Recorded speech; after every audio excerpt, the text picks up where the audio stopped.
മഴക്കെടുതി അനുഭവിക്കുന്ന പ്രദേശങ്ങളിലേക്ക് കൈത്താങ്ങുമായി ബിജെപി തിരുവനന്തപുരം ജില്ലാ കമ്മിറ്റി. പത്തനംതിട്ട, ആറന്മുള, തിരുവല്ല പ്രദേശങ്ങളിലാണ് അവശ്യ സാധനങ്ങൾ ബിജെപി തിരുവനന്തപുരം ജില്ലാ കമ്മിറ്റി കയറ്റി അയച്ചത്.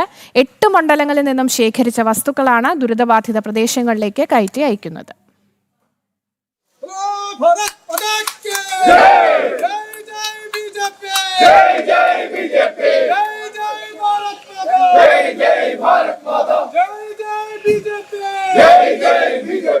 തിരുവനന്തപുരം സിറ്റി ജില്ലയിലെ 8 മണ്ഡലങ്ങളിൽ നിന്ന് സമാഹരിച്ച അവശ്യ വസ്തുക്കളാണ് പത്തനംതിട്ടയിലേക്ക് തിരിച്ചത്. ബിജെപി സംസ്ഥാന ജനറൽ സെക്രട്ടറി എസ് സുരേഷ് യാത്ര ഫ്ളാഗ് ഓഫ് ചെയ്തു.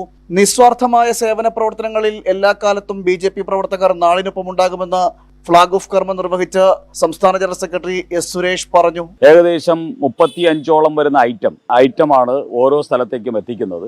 അവരുടെ പുനരധിവാസം, വെള്ളം ഇറങ്ങിയ സ്ഥലങ്ങളിലുള്ള പുനരധിവാസത്തിന് വേണ്ടിയുള്ള സാധനങ്ങൾ, അതോടൊപ്പം തന്നെ വെള്ളം കയറി കിടക്കുന്ന സ്ഥലങ്ങളിൽ ഭക്ഷണം, ബിസ്ക്കറ്റ് ഉൾപ്പെടെയുള്ള ഭക്ഷണ സാധനങ്ങൾ, കേടുവരാതെ സംരക്ഷിക്കാൻ പറ്റുന്ന ഭക്ഷണ സാധനങ്ങൾ ഉൾപ്പെടെയുള്ള സാധനങ്ങൾ, വസ്ത്രങ്ങൾ, ഷീറ്റുകൾ, ടവലുകൾ, ഇങ്ങനെ അതോടൊപ്പം തന്നെ അണ്ടർ ഗാർമെന്റ്സ്, ഇത്തരത്തിലുള്ള ഏകദേശം 35ഓളം ഐറ്റമാണ് ഞങ്ങൾ എത്തിച്ചിരിക്കുന്നത്. പ്രവർത്തകരുടെ കൂട്ടായ പരിശ്രമമാണ് ഇത് സാധ്യമാക്കിയതെന്ന് ബിജെപി തിരുവനന്തപുരം സിറ്റി ജില്ലാ പ്രസിഡന്റ് കരമന ജയൻ പറഞ്ഞു. ബിജെപിയുടെ സംസ്ഥാന അധ്യക്ഷൻ ശ്രീ രാജീവ് ചന്ദ്രശേഖർജിയുടെ ആഹ്വാനപ്രകാരമാണ് കേരളത്തിൽ ഇത്തരം പ്രവർത്തനങ്ങൾ നടക്കുന്നത്. ധാർമ്മികതയുടെ ഒരു പര്യായമായിട്ടുള്ള ബിജെപി എല്ലാ കാലങ്ങളിലും പ്രളയം കൊണ്ട് ദുരിതമനുഭവിക്കുന്ന ജനങ്ങൾക്ക് ആശ്വാസത്തിന്റെ കൈകളുമായി പ്രവർത്തിച്ചിട്ടുണ്ട്.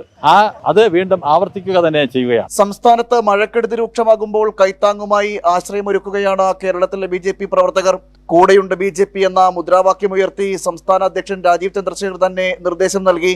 ഇതിന്റെ അടിസ്ഥാനത്തിലാണ് ബിജെപി തിരുവനന്തപുരം ജില്ലാ കമ്മിറ്റിയുടെ നേതൃത്വത്തിൽ വിവിധ മണ്ഡലങ്ങളിൽ നിന്നും ശേഖരിച്ച അവശ്യ വസ്തുക്കൾ പത്തനംതിട്ടയിലെ ദുരിതാശ്വാസ ക്യാമ്പുകളിലേക്ക് കയറ്റി അയച്ചത്. ജനം, തിരുവനന്തപുരം.